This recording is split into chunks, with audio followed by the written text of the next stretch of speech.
Ho, ho, ho, ho. Sorry, everybody. I apologize before we get started. We're a little bit high in cacao. But again, welcome to another essential conversation here at Wellbeings. And today we have Tim Rustow in the house. I'm deeply honored, moved, and excited, and a little bit high with the cacao to get going. Tim is someone who I've known for quite some time here in this part of the world. And he inspires me a lot with his courage, his honesty, and his quest for spirituality, wellness, and breaking down rigidities that become commonplace in most people's worlds. Tim has come from a very normal, high-flying life by being an investment banker, transiting through illnesses and health issues to now being a spiritual teacher of sorts, an energy practitioner, and he has an ashram that's almost open. So Tim has been on quite a journey of meeting himself, meeting his heart, meeting spirit, and he's here right here today with us to explore that a little bit more. Tim, welcome, brother. Thanks, Nigel. And he just made the best cacao, or one of his devotees has made the best cacao I've ever tasted. So my heart's pumping out. It's like my shirt's going like this right now.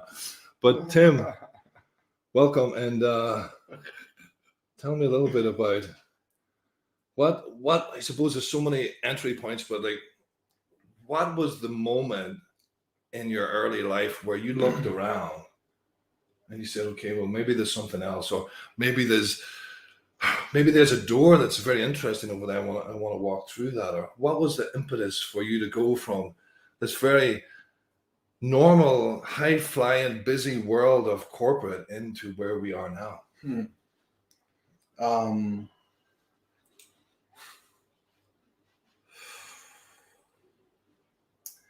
I always had the feeling like don't fall into pattern.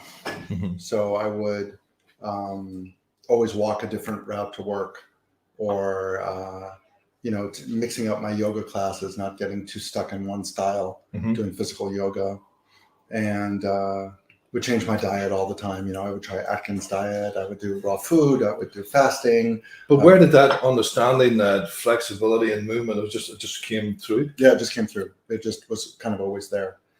Playing a lot of different sports as a kid. I was jack of all trades, master of none. It wasn't like I had any. I was very open all the time to different ideas, and loved to debate politics and religion with people and kind of understand where they're coming from, and kind of like push my boundaries in every way. And it was just, I'd have to say, like an innate part of my setup, which is a great gift.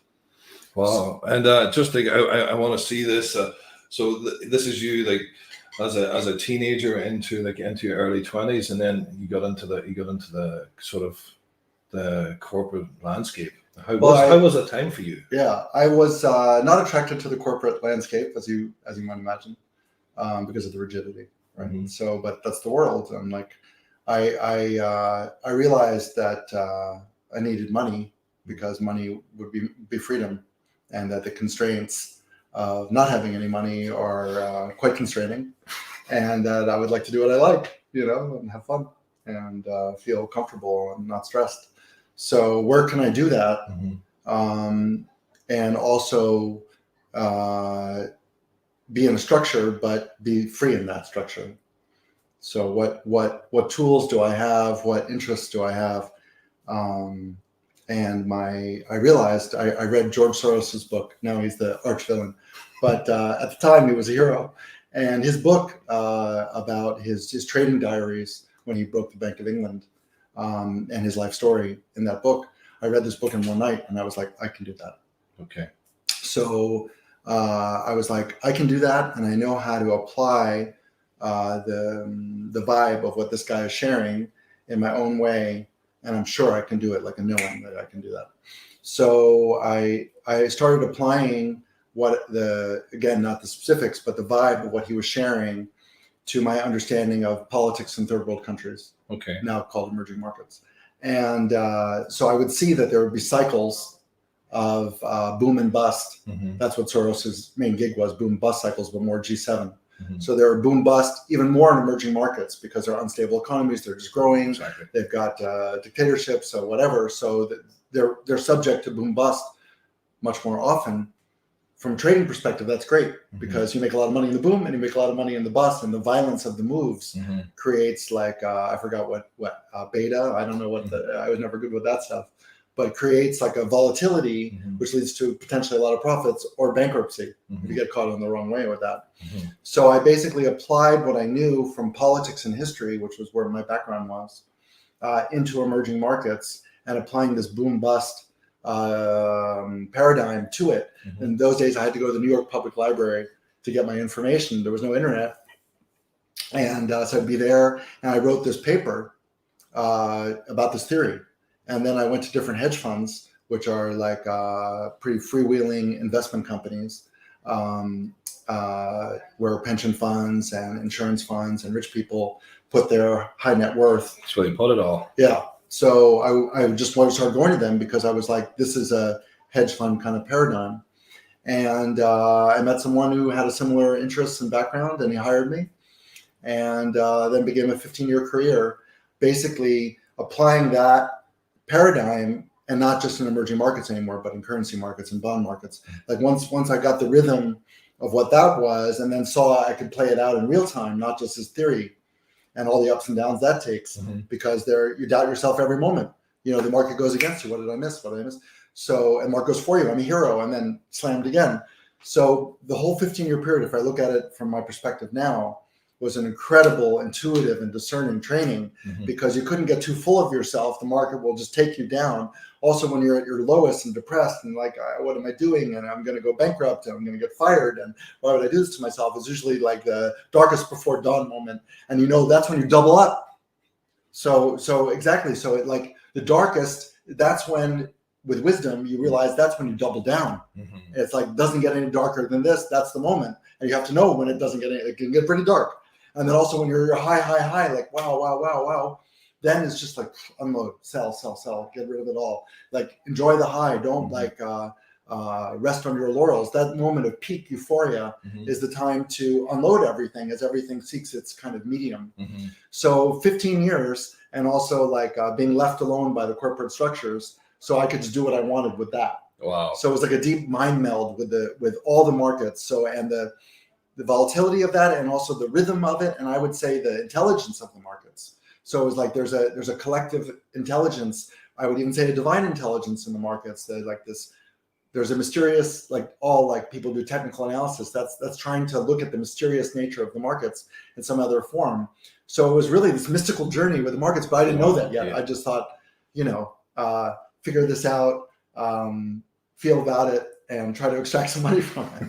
But how was Tim? Like that sort of journey of now it's, you look back with hindsight and with your spiritual practices, what you're describing back then is what is also very prominent in the emotional landscape, being able to be with the deepest, darkest parts of ourselves, and how then that can illuminate into something else and change into a deep knowing and a transformation. But back then, how, like through those 15 years, how were you, like how was Tim near the end of the 15 years? How were you shaped by this experience? Well, it's just a fine line between fun and joyful. So I remember my first year there working for Jim Leitner at Falcon Management in New Jersey. Lovely man. Take a chance on me, no MBA, no nothing, no just some theory, it was beautiful.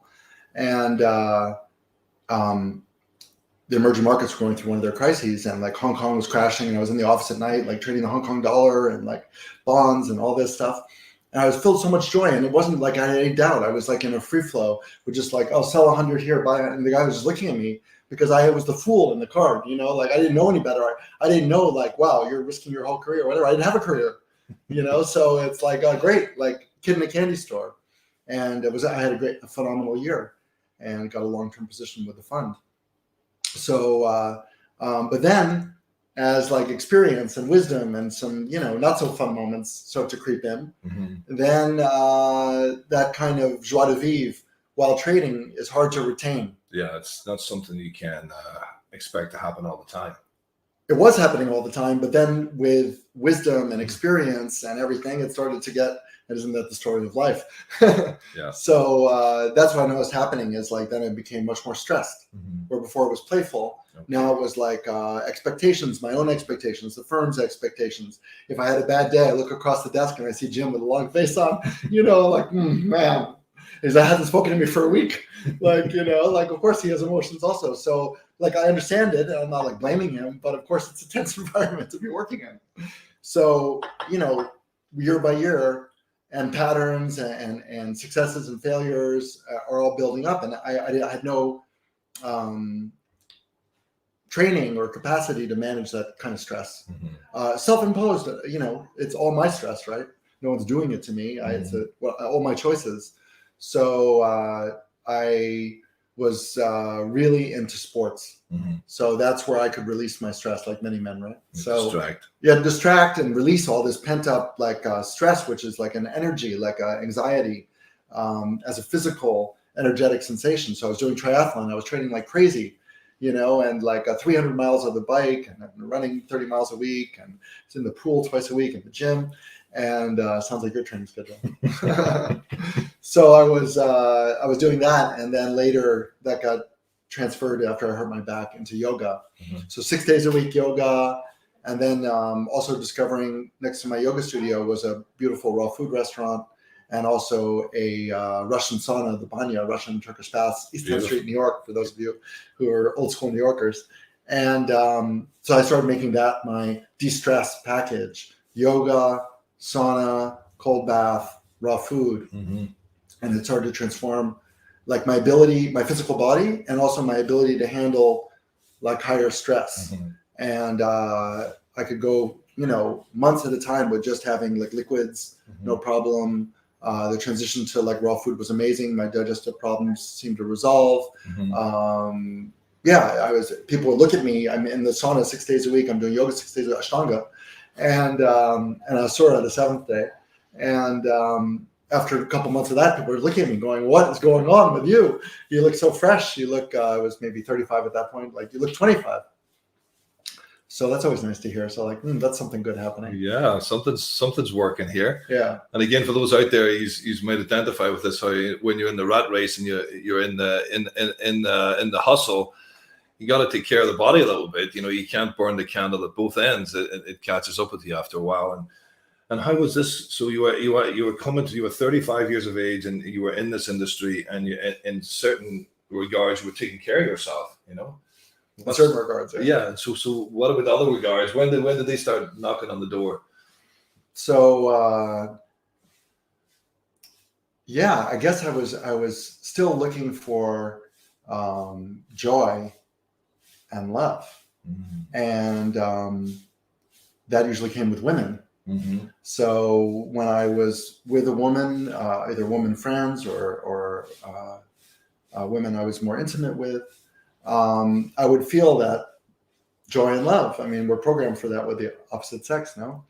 But then it can quickly move into something a little more attaching, and maybe not with one person, although that happens also. It didn't happen to me, but with many people. So constantly needing the stimulus like a drug from a variety of female influences in my life, to varying degrees.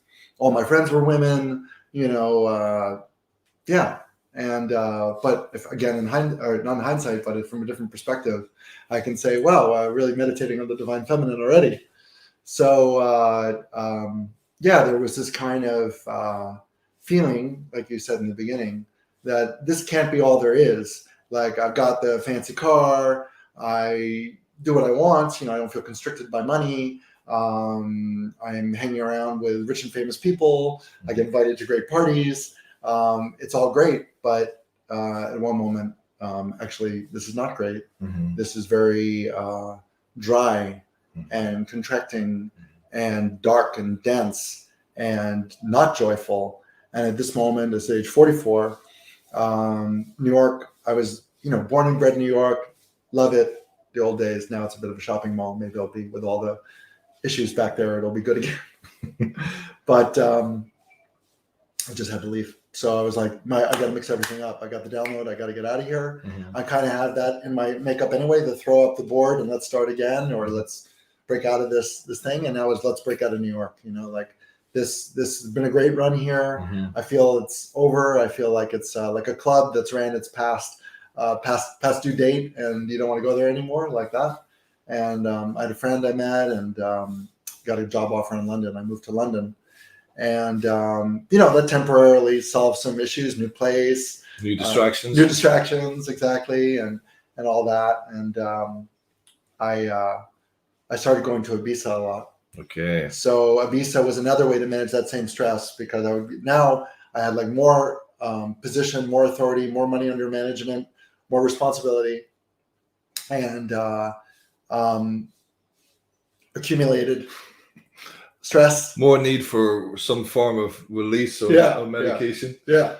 So I started going to Ibiza a lot and spending a lot of time in the clubs there, maybe spending a couple months a year there, working from there remotely, which all worked out really well. And it was a great strategy, So in Ibiza, you can dance 7 days a week, all day long if you want. And I loved it. I remember my first time there, I was like 5 days running to different parties, and I was just like the child. The child again, remembering my joy and my love, being around people who didn't care how much money you make, they don't care what you're wearing, they don't care who you know or what you know, only care that you're fun on the dance floor. And that's why I felt so much release and joy and comfort. It didn't matter what drugs they were taking or how dark the club was. It would matter later, but now it didn't matter, because what mattered to me is when I'm just dancing in the club and having fun on the dance floor with strangers, with people I know, going to the back room, coming back, like it's like a amusement park, Feels like a supermarket spree, birthing heart connections. With self and other. With self and other, in an environment like time and space has collapsed. What time is it? It's the middle of the night. What's night's gonna bring? You have no idea. And then you learn things like don't travel with 5 friends in the club, because they'll weigh you down, and they'll be like, oh, I've got to go, I don't feel well. No, you go alone. And I do whatever I want in the club, or you go with someone who's on your wavelength, and then having the nose for where the good after party is. You learn in Ibiza pretty quickly that if you want to go to the best party, you develop a sixth sense about where that party is. You won't know, the directions won't be there, you don't hear the music, and you're just like suddenly like there. And if you try to use your mind, you won't find it, but if you use your intuition, you'll find it. You got good at that sense at some stage there. No, it's wow. And that's like, so you moved to London, then at some stages were living in Ibiza just and working remotely. Back in, like, that was kind of really quite convenient and kind of, I suppose at that level, even back then, that was kind of like modern, edgy sort of thing. It was perfect. I mean, Ibiza is a beautiful place with sunshine all year long, except for a couple months. And so to be able to like trade and have that stress and look everything, and then go to the beach, and then go to the club, and then come back and trade in the morning again, it was great. And some hedge funds moved out there later. Like, it was really like, you have to get caught. Ibiza is so amazing. You have to be careful not to be irresponsible while you're there. It's like such a good party. Like, this DJ I really want to hear. I know I'm going to have a great time there, but wow, this dollar yen is really looking problematic. I don't know if I can go. And you bring your BlackBerry to the club, and you're like, wow, I gotta go. So that's just adding more stress to yourself. But I did that too. I did that too. And but again, I would have to say that it was this desire for external constraints and just be in nature and have fun and dance and connect with joy with people, and have the finances to be able to sustain what I thought was necessary to do that. But as you might see where the story is going, my health started to deteriorate. So I had some childhood, like a very strong case of chickenpox when I was young. I had my tonsils removed, so I had tonsils all the time. If that's what it really is, who knows? But issues with my throat and sore throat all the time. So my immune system, inflammation, viral liver something going on. And then for years, I was as strong as oxygen in this triathlon and everything, and nothing bothered me. But later, around mid-40s, it started to catch up. So I really yeah, it was suddenly I would feel horrible, and I knew what to do, which was I went back to I thought I knew what to do, to my routine as a raw foodist. So I started cleansing a lot, liver flush, colonics, enemas, raw food, fasts, 40 days orange juice, 30 days watermelon, all these kind of like Dr. Morris based ideas. Bless him. Bless him. So I really now was on a cleaning mission, and this kind of coincided with some political shifts at the firm and me leaving. And so now I was like, what to do now? And so I just said, actually my physical issues then came up to the fore the minute I left work. And then that became my full-time focus, is how to improve my health. And the health would get so bad every new and full moon, not just on those days, but sometimes on the days around it, suddenly a migraine would start. Like new and full moon, like I'd be like, wow, incredible migraine. And I look at the calendar, it's a new moon. No wonder. Why new moon? The pressure, who knows what was going on. But terrible migraines. I never had them before. And then sometimes it lasts 7 days just being in bed, where you just can't do anything. You're lucky if you sleep a couple hours a day and you just sip water and you just don't want to hear anyone speaking, and it's boiling hot outside in Ibiza. You're inside with the air conditioner and the blinds down and just trying to stay restful.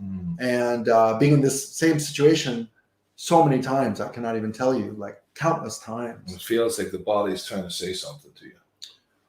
Yeah, the body is like, before I was being driven by, let's say, I wasn't listening to my body, and I was driving my body, like burning the candle at both ends. Obviously being in the club all night and not sleeping is also stressful, despite what, even if then taking into account the energy of the people in there, what's going on in there, etc., all that. So I'd always seen myself as like unlimitedly energetic.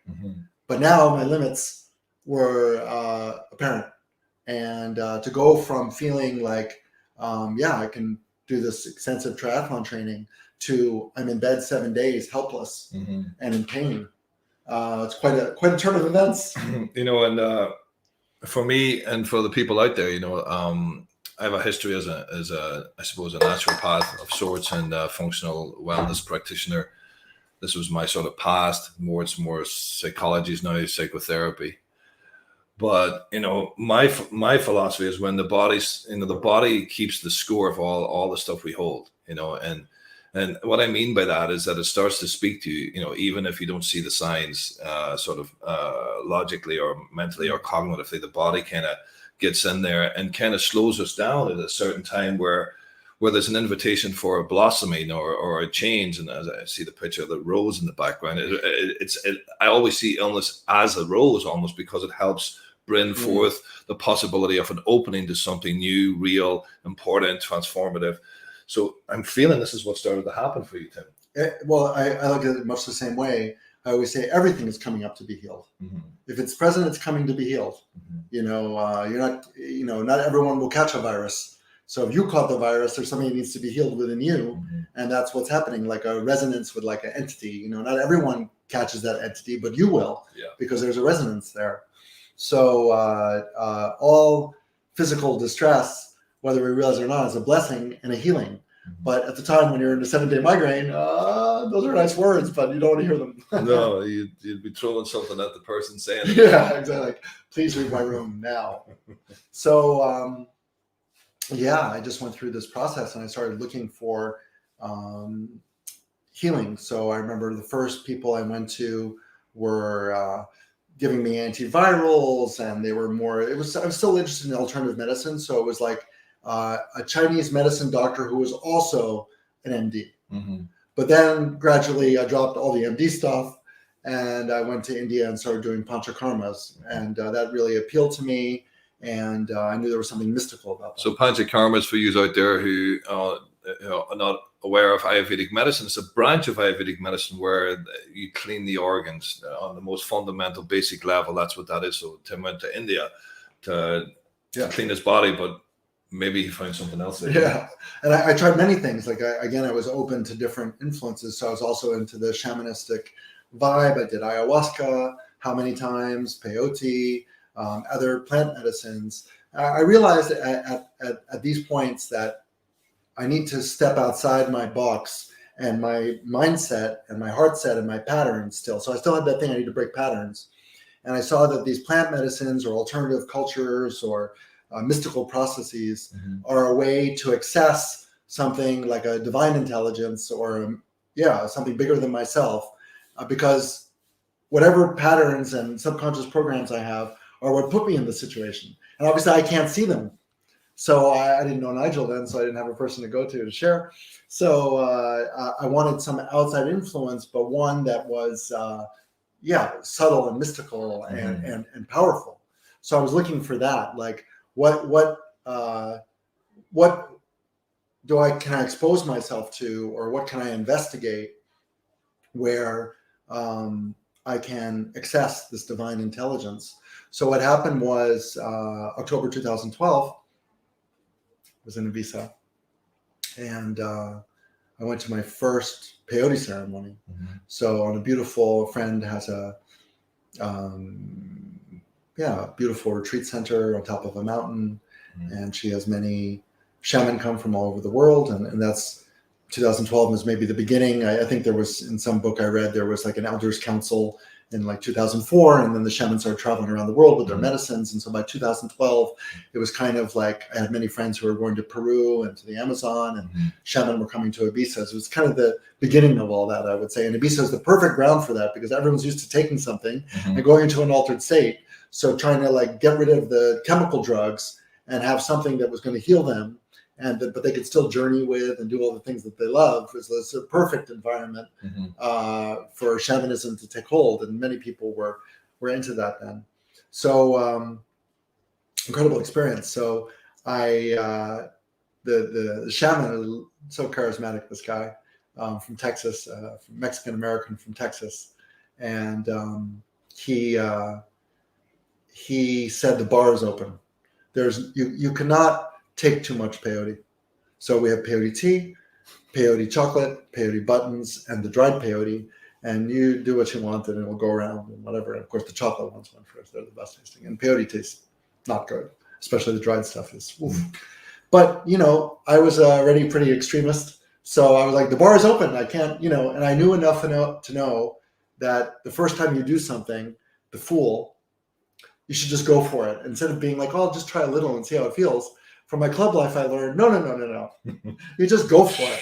Like you want to put the big boy pants on and just do it. Like you want to experience it, let's go. So the bar was open. The guy told me. I said, great.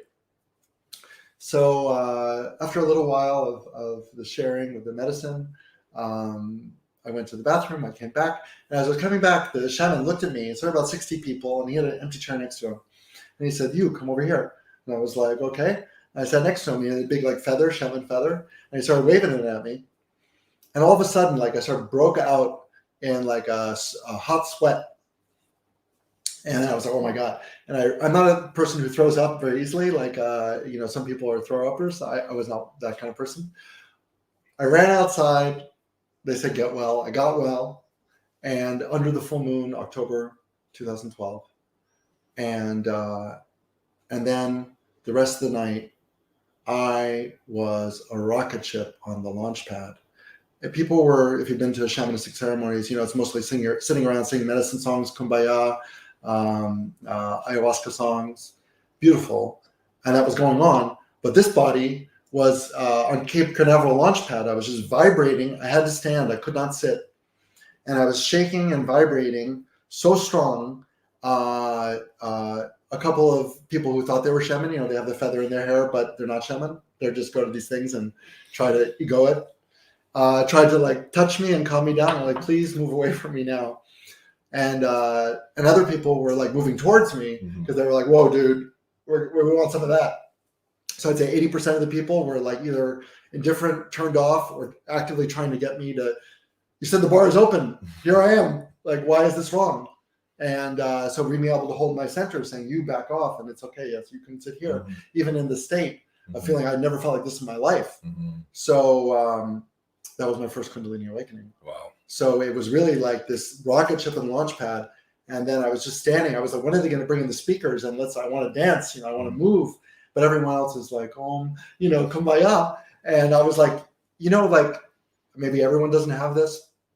One of my fears is, you're in school and something like that is happening to you, and all the kids are looking at you and you can't stop it, and everyone's going to perceive you differently from now on. And you just have to, it's a nightmare, right? So that's what was happening to me. And I could not stop what was happening. I had to honor it. I knew I was triggering people. But I also knew this is what it was. Like, what can I do now? It's already in me. The peyote's here. You said the bar is open. The peyote's in me. Let it ride. I'm not taking any more. Don't worry. And the sun started coming up and the whole room started diffracting and everything. And anyway, at the end, they kind of calm everyone down. They have this beautiful flower ceremony, really gorgeous ceremony. And I did the ceremony, but I'm not come down. I'm like, oh, wow. Like, what? I just want to go into nature for like a week. Like, I just want to follow the shaman to Mexico for like the next 2 months and just do peyote every day. Like, what do I want in. This is it. Like, wow, this is the unlimited energy that I've been looking for. And like, since no one else seemed to be experiencing this in the room, it must have triggered something in me. Like, was that a Kundalini awakening? Like, I don't even know. I remember going home and like having some pasta, which I wasn't eating at all at that point. But in this moment, I was like, I've got to come down, make it stop. But it was a life-changing experience. Yeah. Wow. And did the shaman tell you what was happening? Did he let you know? No. It was such a big group, and it was not like that, and yeah, it would have been nice to know that, but it didn't. So, but I kind of understood what was happening. I went to a couple of other ceremonies and different things. One thing that happened was in one ceremony, I felt a lot of pain in my left groin. And what can happen with these plant medicines is that the prana or the Kundalini can go into the wrong channel, and they're so strong. And if your vessel isn't strong enough to take that, there can, or whatever reason, there can be a distortion. And so for 2 or 3 years, I had this left groin pain, which all originated in another peyote ceremony. So even though I went to go knock on the door again, it was like, that's the last time. Like, it's something happening that's not quite right. How often do we go chasing things to get what we once had? Like as following desire or following pleasure. Like, so I think pleasure is important, but this very thing I meet a lot in my clinic. Just this where we chase something, we try to get it, and of course that was it. And if we want the same thing again, that sort of certainty, we can't ever get that again. And then your body speaks to you sometimes. Well, hey, this isn't working anymore. I see that a lot with the plant medicine. So how long did you spend time in that arena, and did that start to inform that maybe this was one thing that brought this to your awareness? Okay, what's the next step? Yeah. Right. So I was still doing the panchakarmas and going to India, and I did a water fast. So I was going to Burning Man a lot. I love Burning Man because for all the reasons you can imagine from everything I've been sharing, like the joy, the dancing all the time, the loss of time and space. A lot of people who are like-hearted there, a lot of open-hearted, joyful people go there. Also, there's a lot of dark and shadow, of course. So I decided to go sober. I'm going to go sober, no drinking, no nothing. And then I had a great time, best time ever. And then afterwards, I went to a 21-day water fast I'd never done before. So around day 14 of the water fast, I'm good. I was in this clinic in Northern California, True North, and one of the few places in the U.S. you can do a supervised water fast that has like approval of the government and protected from lawsuits. So I saw on my Facebook feed, by then there's Facebook, that this guy was nearby, and he was doing something called Connection to Source. So in 14 days of water, even though I'm in a kind of clinic environment, I'm pretty open. And I know enough, like, what is this doing in my feed even? So I look up where the guy is, and he's like 40 minutes away where I am in Northern California, and which is a shock. And I looked at the YouTube video of the guy, and I was like, wow, whatever this guy is doing, that's speaking to me. And basically he was hugging people, and then they would go into like a temporary pass out. Someone would catch them, and then they would be laying down on their mat and having some kind of experience. But I saw the Kundalini in it, that this is a Kundalini awakening. He's not calling it that, but that's what he's doing. and it looks real, and it's 40 minutes away, and it's tomorrow. Mm-hmm. So just before Tim, what for our viewers out there, like what, in your opinion, is Kundalini, and what is a Kundalini awakening? Just to put some context in here. Great. Yes, thank you. So what I understood, like even before all this happened, I guess after the 2012 and before all this, which was 2014 maybe, I'd always been interested in history and politics, and I now decided or felt to go on a more mystical journey with history. So I started reading only channeled books, or Dolores Cannon, you know, people who were speaking under deep hypnosis about their past lives and everything. And then like not taking every story as the truth, but as I looked at all this different material, I realized that this is more true than the history I learned at school, because it's so many different perspectives and like regressions. And how can it be that so many people, Dolores Cannon did a great thing where she, like 5 people say that they knew Jesus in a past life. Okay, she put them all in a room together and hypnotized them all, and then had them speak to each other as their past life people. And they all like, you know, just how can you make this stuff up? And she's like a little old lady from Arkansas. Like there's no way she's like that, you know, like a dark magician. So I already understood from all this kind of like mystical research, if you want to call it, that the X factor is Kundalini, that the saints, the amazing beings, the yogis, the Sufis, the mystical Christians, the baptism of Jesus in the Jordan River by John, the descent of the Holy Spirit. The Holy Spirit is Kundalini. So there's a divine intelligence, a divine love, a divine joy, very connected to angelic energy and to many other things that these ancients have talked about. The descending snake of Chichen Itza in Mexico, you know, the snake metaphor everywhere. Maybe not just a metaphor, they're also snake beings called Nagas. So I understood from all this intuitive mental learning research that Kundalini was the secret sauce that made the rapid transformation of the human being possible. And it's also the extra intelligent thing that I was looking for. So I just knew, like, and it happened to me. Yeah. So all combined, I was like, I'm just going to follow that, but I don't know how to follow that. And I would look and research and read about saints and read about books about Kundalini. I think I read about every book about Kundalini that there was, and nothing was really grabbing me. So when I saw this guy, I said, that's it. I'm going to go there. So they're very careful in the US about you leaving a water fasting clinic on 14 days, because if you pass out or whatever happens, they're liable. But somehow they let me out. I sweet talked my way, or I snuck out, and went to see this guy. And 20 people, 19 of them are having this kind of experience. It looks like a shamanistic experience where they're releasing on the ground. Some are crying, some are completely out.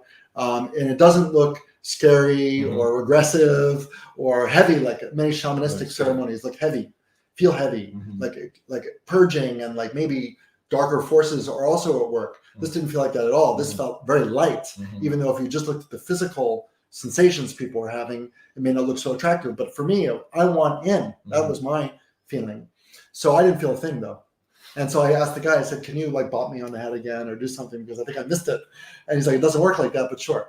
And he became a good friend. So that was the first time I was exposed to some kind of remembrance of what was happening in me now, maybe in the past or other dimensionally or in the collective memory, I can't say, but it spoke to me. And I knew it was real, and this guy was real. And I was amazed. And then a couple months later, he had a retreat in Iceland, and I knew he was real. And it was my first spiritual retreat with and I went, and Iceland's an amazing place. He was taking us to like geysers, anything that like giant waterfalls. So one day he's speaking, you know, talking about spirituality, whatever. And all of a sudden I feel like so much tingling in my body, like every cell vibrating with some kind of like 5 volts, 10 volts. And I look around the room, I open my eyes because I had my eyes closed. And 3/4 of the people there are also with eyes closed, seem to be meditating. It doesn't matter what he's saying. And never stopped. Even now, just talking about it, I feel it all over my body. Like something in the cells got activated. Yeah, it really feels like at the cellular level. And then he was like, I got to this waterfall, this Iceland waterfall. I can't remember the name, but giant waterfall. And I would walk like 10 paces from the tour bus towards the waterfall. And then I would have so much energy and so much tingling and so much rushing going on. I had to like go back in the bus, hyperventilating. So I suddenly became super sensitive to energy. And the other 40, 50 people on this retreat are all Kundalini energy workers, although they may not call themselves that. So this guy is called Abdi. He through his being, has spontaneously a group forms around him, and he really encourages those people that, to blossom in their own way. And a lot of that blossoming has to do with some kind of healing or expanding consciousness or both. So there's lots of different ways that it's expressed, and he's cultivating that and creating a place. So these amazing, I wouldn't even say healers is limiting to them, amazing beings. And, you're on this retreat and they're working on you too. So you go and you have like a day free where you just go, like everyone has a little shop, you say what you do, and you go there like, oh, you do something with the crystal harp and some kind of chanting. Okay, I like your vibe. And you just go to people, and your Kundalini is being worked on all day long, although the word Kundalini still isn't even mentioned by anyone. So it's like, imagine like 10 days like that, and you're being worked on by 15 different people, and one woman I resonates with like 10 times by her, and some people you're really connecting with, and you see like how they've assimilated or come to terms with or unified with this Kundalini energy in such a beautiful expression. It doesn't make them like an Indian master with peacock feathers. They can be a little old woman with a crystal xylophone and doing their own expression, but still as powerful. And so then I was really like, wow. I'm hooked. Wow. This is it. Wow, the people are lovely. I feel myself becoming more and more myself, something more familiar. I feel more healthy, more vibrant. I'm connected to something that's, that's beautiful and intuitive and energetic. And a lot of people who are a lot of joyful, open, relaxed, authentic people. So you're starting, so in this, I'm feeling a sort of surgery happening, sort of energetically, karmically. It feels like there's connection on a grand scale happening with, again, self and other. And there's this sort of recognition as well. There's some part of you that this is you, this is, and this aliveness starts to come forth. And again, I love Joseph Campbell and his work, and how he talks about bliss, and how bliss is about being in the moment, the present moment with whatever comes. And you're in the present moment with these people in this case, what feels like love. Yeah. Where did that take you? Like, what did that not do? What did that do to you? Well, I was going to everything that Abdi did. Like, I just happened to be somewhere in the world that he was, and we, or I would fly to where he was, and I just wanted more. And what started happening was something started coming through. My throat chakra had opened. So one day I was doing asana practice and intense yogic exercise, which later I stopped doing completely because the Kundalini doesn't like it. Until your Kundalini is awake, it's great. But the minute it wakes up, drop everything and just follow what the Kundalini tells you to do. So that's where a lot of problems happen, like Kriya Yoga and things like that. You may not. Anyway, you can go on the internet and see the downside of that. And it's because of the force. So forcing with will. So, but at the time I was doing these yoga exercises and my throat popped. Literally, there was like a physical sensation of a popping, and some other language, a language I know not, streamed forth. And and it was a moikara katatoya kika matayo sikarakoya kika masha vatu ma'a daza bakwa kamatataya bhakti kama bhakta om shaktima. So there's a little demonstration of that from spirit. So this started coming through, and there was a big yogic tone to it. So I realized that what I'm speaking starts to come out as like a proto-Sanskrit. And there's a lot of Jai Ma, which means victory to the mother. Ma is like the feminine force in Indian spirituality. It's Kundalini, among other things. And so I started feeling this yogic frequency pulling me in, and Abdi was not really like that. He was not in any tradition, and I felt a longing to connect more deeply with the yogic tradition and all that. So I found another teacher who was more in that stream, still kind of like his own person, rebellious, highly intellectual, where Abdi was more like childlike and joyful. This guy was a bit like my father, a bit cold, That's a bit intellectual. got some pluses and minuses there, some conflict in the field. And even though we were close to the same age, he seemed much older. And it was a bit of a know-it-all and a bit authoritarian, it turned out, beyond the smiling facade. Mm-hmm. So, but the first retreat I went there, so I went to Sedona. This is 2015, and which is an amazing place in general. A lot of mystics and intuitives live there. Powerful, yeah. So what a place to have a retreat. I was staying in this beautiful log cabin called Angel Valley, and beautiful place if you're in Sedona. And I would drive back and forth to the meditation center where it was only daytime; it wasn't residential. And for some reason, the only thing I could listen to, I used to listen to a lot of techno and be a DJ in Ibiza also. And but during this period, all I could listen to was kirtan and mantra. So Kundalini didn't like the techno so much then. Mm-hmm. So I could only listen to this Kali kirtan back and forth every day. But I didn't know anything about Kali, or I just liked it, So I was listening. The only thing I could listen to was Kali Ma, Kali Ma. And so back and forth driving, an hour a day, I'm just listening to the same mantra again and again. And in the meditation, so the first meditation, I'm sitting there and I don't know anyone on the retreat at all, and just went with my intuition. And say like people are going like what I experienced in the first Abdi meditation times I don't know what exponential.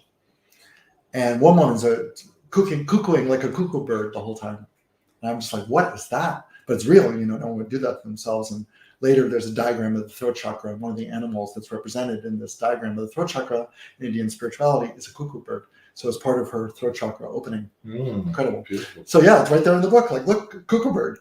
And so nothing was happening for me. So the next morning, I took like an industrial strength cacao, like we're drinking now. And all of a sudden, in meditation, my belly would fill with air. So my throat had been doing its thing, but and sometimes it's the standing and the vibrating. But now it was like my belly is expanding and contracting on its own, and I'm not doing anything, and I'm just observing it. So that was, remember, the first time that it was happening to that clarity before. So I'm just amazed. My belly's filling with air, and then it's like a perfect yogic 3-part breath. But again, I'm not doing anything. And this breathing is starting, like this pranayama, automatic pranayama. So the Kundalini is all the things we know about yoga, pranayama, asana. Mm-hmm. It will do automatically if you get to a certain match with it. Mm-hmm. And as long as you're blocked with it and whatever, it will not happen. But Kundalini itself is the fountain of all these yogic things that were happening spontaneously to yogis. And then the reverse engineering, well, if that's happening that way, we can reverse engineer it that way. But of course, the best pranayama is the one the Kundalini gives you, not the one you read in a book or a teacher gives you, or the one everyone else is doing. It's natural. It comes spontaneous. Yeah. It's like I'm just observing the pranayama happening. So there's no thing about counting breaths, or it's just all going like just observe, loving awareness, observing. Mm-hmm. And then Om started coming out. Mm-hmm. So these deep oming, like baritone oming, and days after day. Same thing, pranayama and then oming. But the oming would get into a lighter and lighter octave, including by the 6th day, my voice was breaking because it was like at octaves I can't reach, but the energy wanted to go there. I would not, energy is really the wrong word. The divine intelligence or love wanted to go there. Mm-hmm. And my physical body is struggling to keep up, but it's happening. So it was the most amazing experience of my life, these 6 days. Wow. I not only did that yoga start happening in my body spontaneously, but people would come up to me during the breaks and say, your oming is creating a container where I feel safe and I can go through my process. Your oming is not only creating that container, I can feel your oming influencing my process in a beneficial way. Mm-hmm. So also I felt useful. Like I was like, wow, not only am I going through this amazing process, but whatever's happening within me, which obviously I'm not the doer of that, it's just happening, is also helping others. And that feels very aligned with my being, that this helping without trying to help, like just the intention, of course, I'd love to help everyone, but it's helping without me interfering, with my mind. You're helping with who Tim is, not what Tim does. Exactly. Well, I wouldn't even say that Tim is. I would say, like, you could say your higher self, or I have a name for my higher self, Vāsudeva. So it's one day I was in meditation. I was like, I am Vāsudeva, and I knew that's the name of one aspect of the being. So it was like that. It's like that energy or that higher self is pulling people or flowing into other people's experiences. It feels very natural to me. It doesn't feel like, oh, this is, is that good? No, it's like, wow, yes, like a remembrance again. It's like the stomach breathing. It's something that just happened, that you are the happening, and it's not something that's scripted or planned. No. It's just, and it comes, and the coming of it touches many. Exactly. Okay. So, and in that, Tim feels useful and feels like, if you can say dharma or your path or your destiny or whatever word you want to use for that, it feels like, oh, that's me. That I recognize myself in this. And on the sixth day, also, an Israeli woman grabbed me. She was all excited. I said, come with me. And she brought me to the bathroom. Look. And she said, and I looked, and on my third eye, and like you could see it, like in the skin, was the Hebrew letter Tov. And I didn't know what Tov was. And I said, oh, but she's Israeli, imagine. So she's the one who saw it. But then when I looked in the mirror, it was there. It was obvious. That's Tov. And I wouldn't know what letter it was. She told me the letter. But it was obviously a Hebrew letter in my third eye, visible. And I said, what is Tov anyway? She said, God created the world, and it was good. Good is Tov. So if I look back at it now, in my perspective now, it was already like an angelic blessing into my third eye at this moment. But I didn't know. I just thought, wow, that's weird. But it seems really cool. More of this, please. More of this, please. Tim's demonstrating how he's going through quite a profound, step-by-step awakening process, right? Yeah. So, he's been given these adjustments that are allowing him to remember innately, who you are. To be a transmitter of who I am, and in the remembrance, freeing up more blocks at every level, and just more and more remembrance, and then integrating and embodying. So anyway, I was hooked again, and I was like, I just want to be in this all day long. That's all I want to do is this. And so every retreat this guy had, and so forth, and I had many calls with him, and I never thought of him as my guru or teacher, capital T, which he kind of was pressuring me to accept him at that level. I felt teacher, small t, is what I felt like. He's teaching me for sure, but I don't feel like, I can fully trust or surrender, or it's just not, I don't feel that vibration with him. It's like a, like a date, right? Like I like you plenty, but you're not my girlfriend, like it's just not like that, but I like you. I'm having fun, but I don't see you as my wife or girlfriend or anything like that. So I started to see suddenly, I didn't start to see, actually, it slapped me right in the face, that there were undercurrents going on here with authority, control, manipulation, one of these typical cult stories. Not super bad. No one's being abused as far as I know, but psychological abuse for sure. And all for the teacher's egoic enhancement. So suddenly, I kind of felt it was going on, but I was like, I got mineism. Like, I'm having a great experience. I'm having a huge opening. Other people have their experiences. I'm not going to get too curious about what they are. It's not my business. I'm just going to focus on myself, which is a lot of people. I did that, and I see a lot of people do that. So they kind of like can be with people who are quite not aligned for them because of this. Like, well, I'm getting it. It doesn't matter that this person said this or this person said they were raped or whatever, because my experience is this. So what happened is that friends in the group, even I wasn't making friends in the group because I didn't want to hear anything else. The couple friends I had were like, look what just happened to me with the teacher. And my heart dropped from the first time I saw it. I read this letter that he had written, this woman, the sweet woman. I had been with her during this time, so I knew a lot of the suppositions and projections he was making were completely false because I had been there minute by minute. So I saw what he was doing, which was diminishing her, manipulating her. She was hysterically crying. She was very upset. And then 2 weeks later, another friend in the group got a similar letter about how she was disappointing the guru, and they were identical in vibration. So there was like Kundalini showing me mystically, like, you cannot stay with this guy, and here's the shadow. You got whatever happened is great, but now it's time to leave. But I didn't want to believe whatever, and I just knew intuitively this is going to wind up on me very soon. I'm going to get a letter like this. Yeah.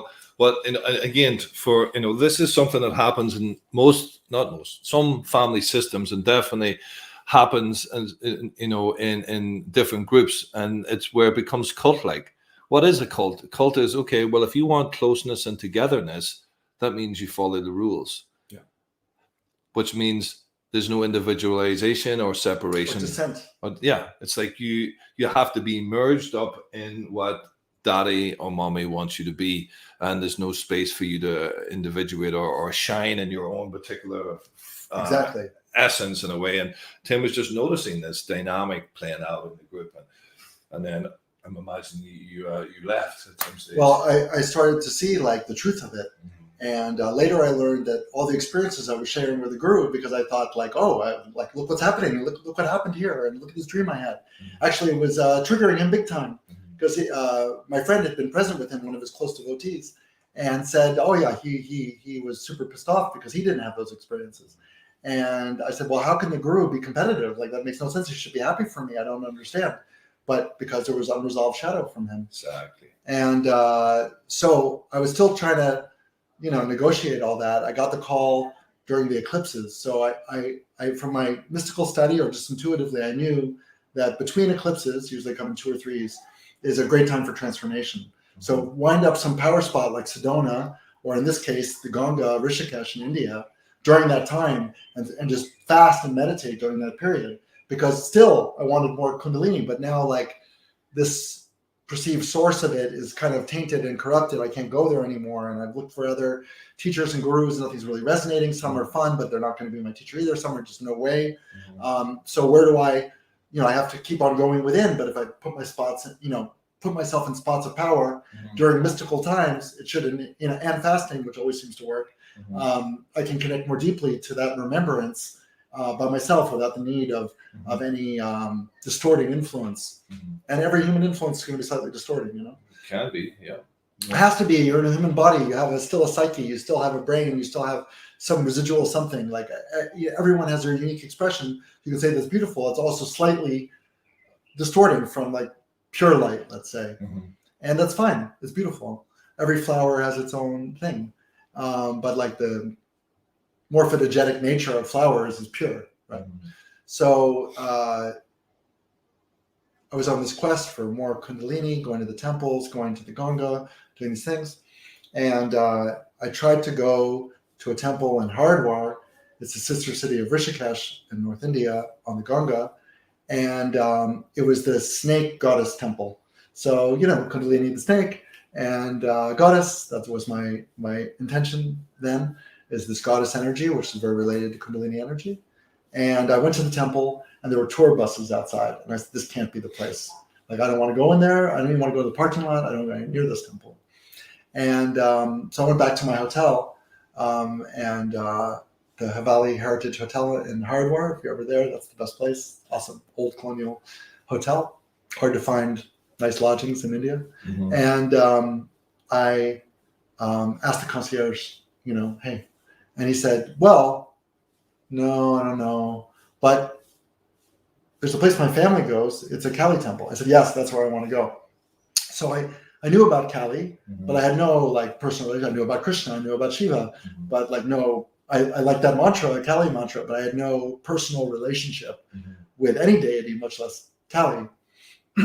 So I just knew, yeah, that's the place. So I got in the tuk-tuk. The tuk-tuk driver speaks Hindi. We went through a slum. And in New York, you go through a slum, you're in a panic because someone could kill you. But in India, it's quite normal to go through a slum, and it's not violent or dangerous and everything. So going through the slum, but I'm having this feeling like, ooh, this is dark and dangerous. This really is the Kali temple, the dark goddess, all that. So the first day I get there, I'm not sure in the right place.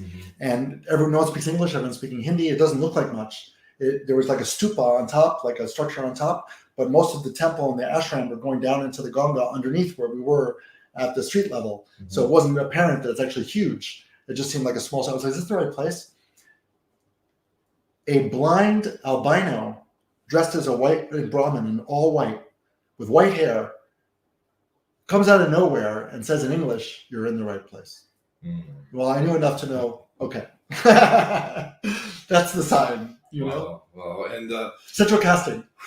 White is white. White is white. White eyes, white. I don't know if he was really blind. I mean, I don't know. And then I never saw this guy. This guy appeared at this moment. And then he introduced us to the priest who started giving us a tour. I never saw this guy again.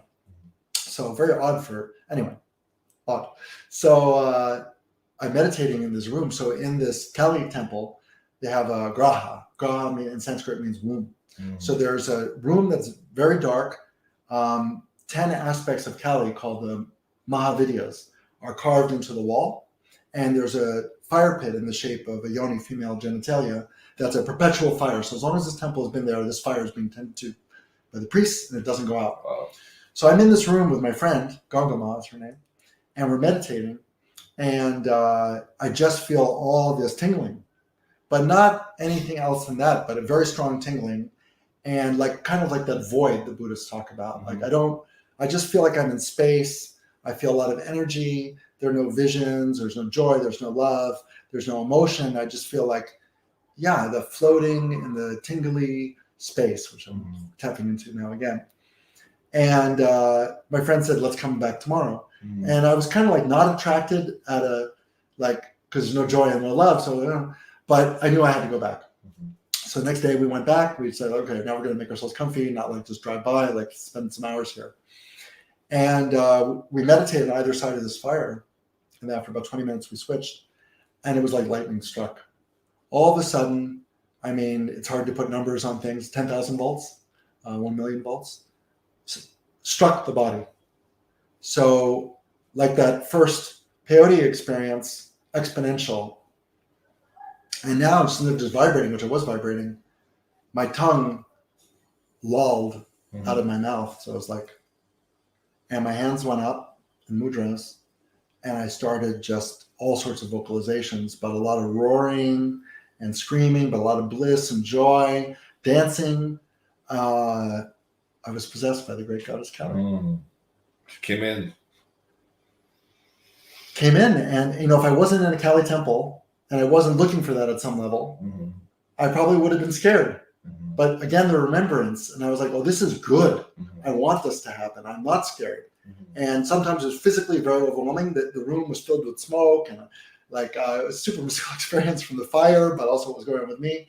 So sometimes Ganga Ma took me on a little walk around the ashram, and then I'm going back in, I'm going back in the club. And I would sit down again. So the whole experience probably 3-4 hours. And it was the strongest experience of my life. And I got back to my hotel. At this moment, the small T teacher had written me an unbelievable egoic letter of just heroic proportions, and threatening to take what I had experienced with him away from me. That somehow he had the power to I was under his protection. Now he's going to take it away or something like that. He said, withdraw Shaktipat. So just so viewers know, Shaktipat is this transmission of Kundalini energy through subtle meditation. And it's not a kind of thing you can take away from someone. It's not oh, you didn't do what I want, now I'm going to take it away from you. But that's what he was doing. So I had to really examine, am I going to do what this guy tells me because he's going to take away the most important thing in my life? Or am I going to roll the dice and say, even if that's true, I don't care. I'll go back to working on Wall Street. It's not worth being under this guy's thumb because he's bad news. So I sent him, instead of responding to this very intense, mindy letter, I just sent him a picture of Kung Fu Panda with a lightsaber. I knew he was a Kung Fu Panda fan. And just say, come get it if you want. And but in a playful way. And I was kind of hoping that not only is my response, but also maybe he can laugh at this whole situation because it's preposterous what he's saying and the whole thing. Come on, dude. This is a chance to snap out of it. Maybe if I send him the Kung Fu Panda with the lightsaber, which came intuitively, but the reason, it'll help him break out of his own thing. So even there was a wanting to help even in this situation, and like, how can we break this dynamic, and why I don't want to fit into your like condemnation, control, like whatever, like I'm free. I enjoy how you try to flip the transaction. Yeah. You know, Exactly. You won't get collapsed into the child. You won't become an authoritarian, like defensive parent. You were in an adult. Or justify, defend, explain. Yeah, you were assessing, and then you were coming in with an adult executive, and you were saying, "Hey, man," like, with humor. With humor. Yeah. With a little bit of child. Here's here. But wow. So again, Tim's, he's in his spiritual practice. He's starting to blossom. He's new things are awakening and opening to him. An old teacher is becoming just very human, very imperfect. And again, Tim's not aligning with that, and he doesn't need to engage with the sort of response that he may be looking for with a letter. So there's a development that's or that father dynamic, and seeing for what that is, and seeing like the over intellectualization, what I was attracted to, and just seeing a lot of what went on there from all levels, and then just being like, now it's complete. And so the minute I sent this Kung Fu Panda thing, then suddenly the presence of Kali came back. But during this period where I had to decide if I was going to send this and what was coming through, I was still like in Tim consciousness.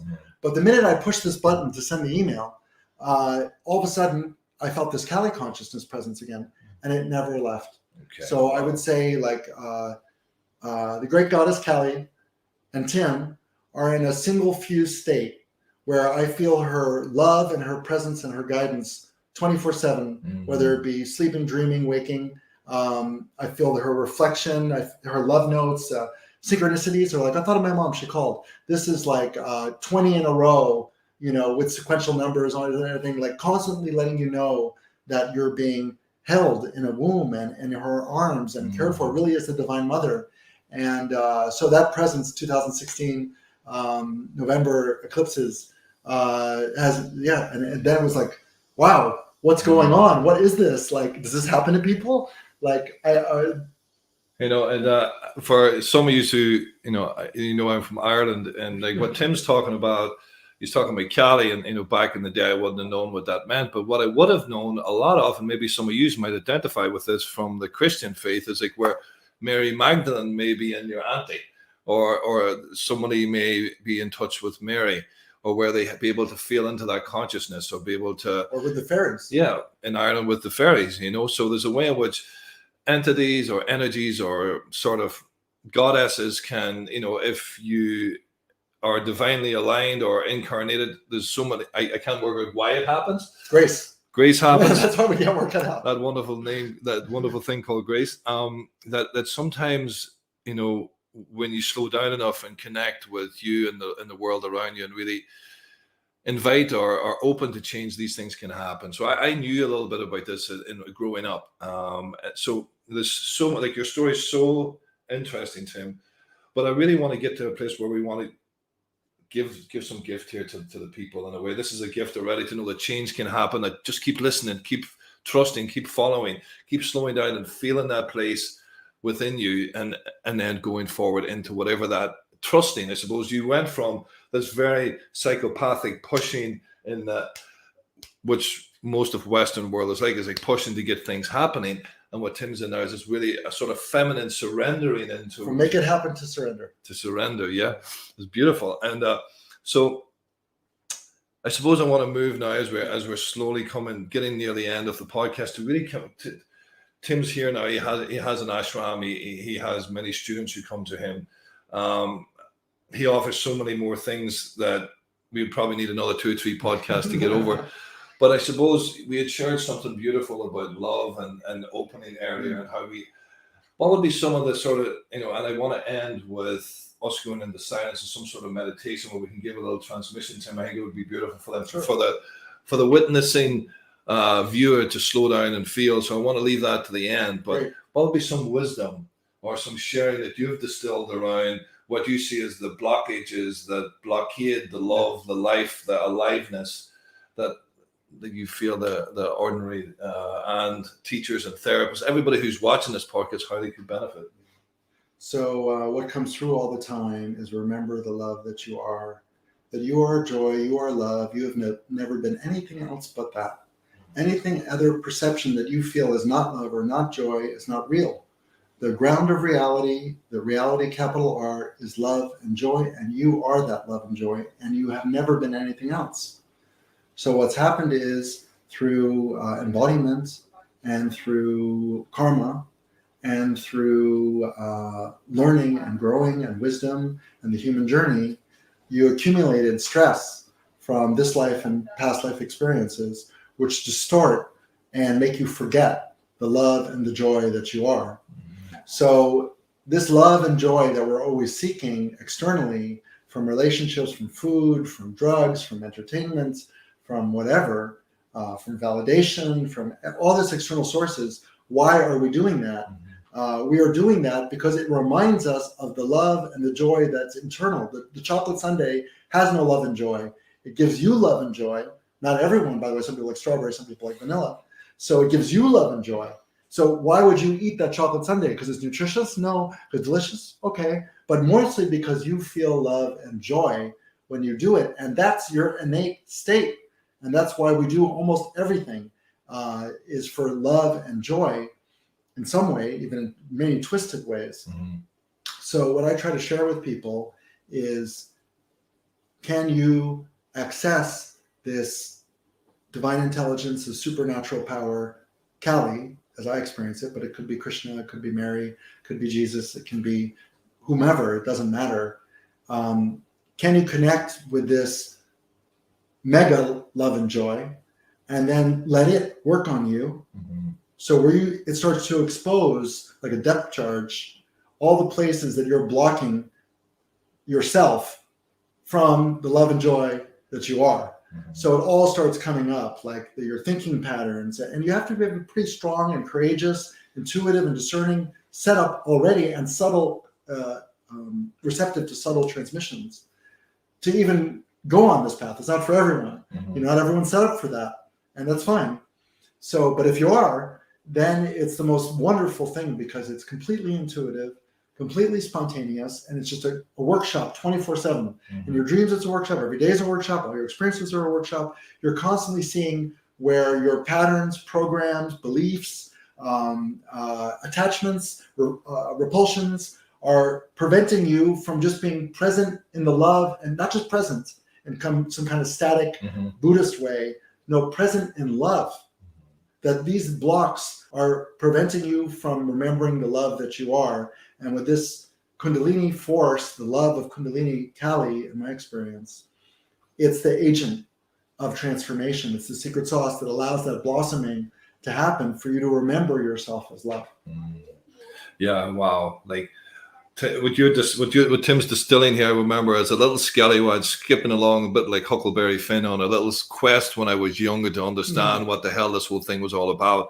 I had a Sufi teacher, and she gave me a poem on the first day. It was by an old Persian Sufi called Rumi, and he says, "Hey man, it's not about trying to find this great love in your life. It's about looking at all the ways you block letting love in."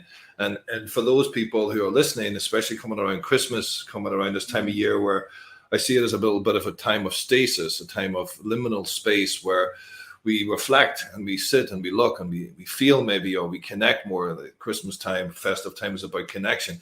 I feel this connection with self and other people, and people who matter to us, and actually people who don't matter. And there's a learning here where there's a real invitation to look at how we're in the way, how we are the source that creates a lot of our suffering, which is what Tim's talking about. Being able to see the thinking, the patterns, the behaviors, the emotional states. It's like, like emotions are like children sometimes, but you don't let them drive the car and you don't put them in the boot. There's a way in which we got to look at these things and understand these parts of us. And Tim's remembered through his, whatever you want to call that, through his being, through his history, through his many times of being here, through this download over the last 10 years, he has a system of care that he's developed for himself, and he's helping other people remember and to deepen their awareness and deepen their sensitivity to feel the nuances that are always happening all around that let us know. Yeah. And there's something beautiful about it. And I kind of feel it in my heart right now, just that longing to really come home, which is what this is all about. And I suppose, I really want to end today's podcast with Tim leading us into a sort of transmission, or what he has no idea about because we haven't talked about it. I'm just dropping the bomb here. And just before we lead into that, like, my prayer for all of you is that over the Christmas time, over the festive time, over this holiday time, that there's a real invitation to slow down and to feel into your being, into your love, into your greatness, into your expansive new possibilities for the year ahead, because you are enough and you always were. And I suppose I'm going to hand over the reins now to Tim to echo coming back into the body in some shape or form as we say hey to this year and hey to a new year that's beckoning. Thank you.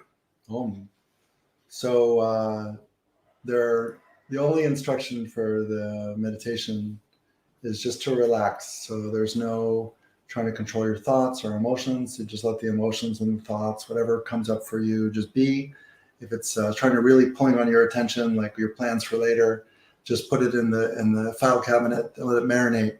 And if it's important, it'll be there at the end of the transmission. So the mind will try to grab your attention. Basically, the meditative feeling is not to let it. So just allow the thoughts to pass like clouds and allow the emotions to come and go, and just to stay in loving awareness.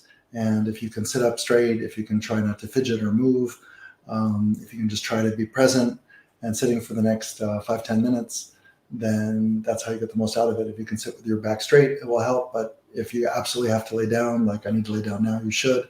If you can sit back up again afterwards, please try. It will work more strongly and more efficiently like that. I don't know why it does, but that's just the way it is.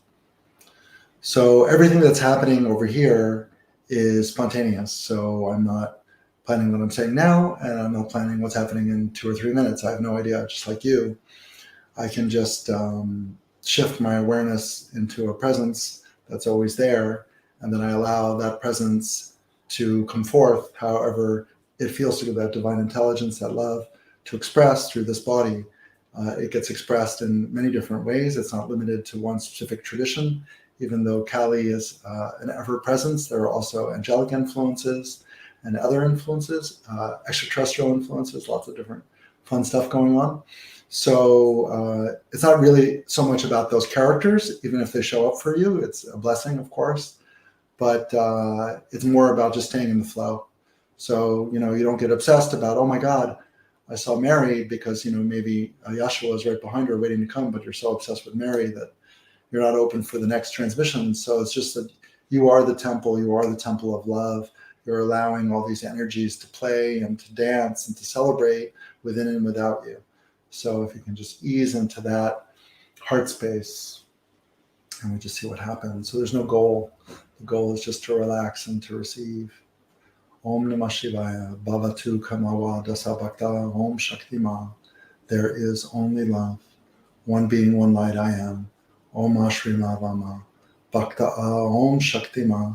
Hail Mary, full of grace, we are one.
Vāmā Kālī, Vāmā Kālī, Vāmā Om.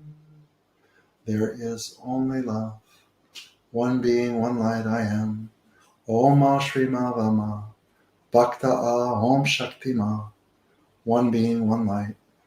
No one, no thing, no body, only love. We are all that and more. Om.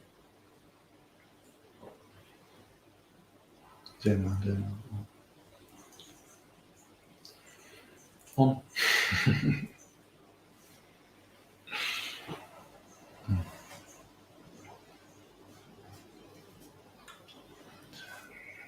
I started blissed out with the goddamn cacao, and I'm blissed out with a whole different sort of cacao.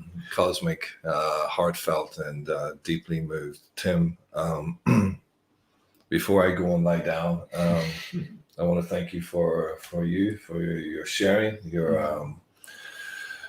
just letting us walk with you through your transformative journey, and just helping us feel into this place of our bodies and our hearts and possibilities that can come when we slow down. So thank you, everybody. I want to say thank you too. Okay. I want to thank Nigel because he's been so instrumental in the journey since I came here to Ubud, and one constant in my journey here, and being able to share at a emotional level, at a physical level, and a spiritual level with someone quite frequently, and also helping me so much in my physical journey, releasing so much of the past physical toxicity and supporting that, and always encouraging and using his wisdom and his own journey and what he's learned from helping others and helping to help me in my journey. And I just like a constant, beautiful, loving, supportive presence in my journey here. So I just want to thank you so much for being you. That's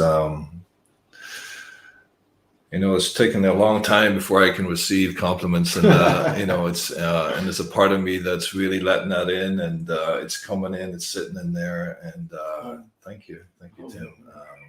It's a beautiful thing of exchange, where we give each other these sort of strokes of exchanges that fill us, that help us, I suppose, remember, through not so much that we need them in a way, but it's like the other is us and we are them. And there's just this wonderful seeing the self and the other in a way, in the exchange of the care, the time, the excitement, the child, the aliveness. And I suppose, again, this is what I pray for everyone for the Christmas festive holiday time, that you find your prayer. You find that stillness, you go for a walk in nature, you find, you remember that there's other people out there where you can talk to also, and you can share. And if there's anything here that has moved you in any way, please send us a message. If you'd like to get in touch with Tim, send us a message. If there's a part of you who'd like to get in touch with any of what we do here, we have a directory of therapeutic services that we offer around the world for everyone. Please send us a message, or even just tell us how you've been impacted by today. So and again, if you got moved in any way and you felt it beneficial, like, share, subscribe. But the main thing is I suppose I'll end with what Tim has been all about here today, which is come back to love. Everything else is irrelevant. Yeah. Joy to the world. Joy to the world. Thank you, everybody. It's been a real honor. I'll see you in the new year. We got some good stuff cooking.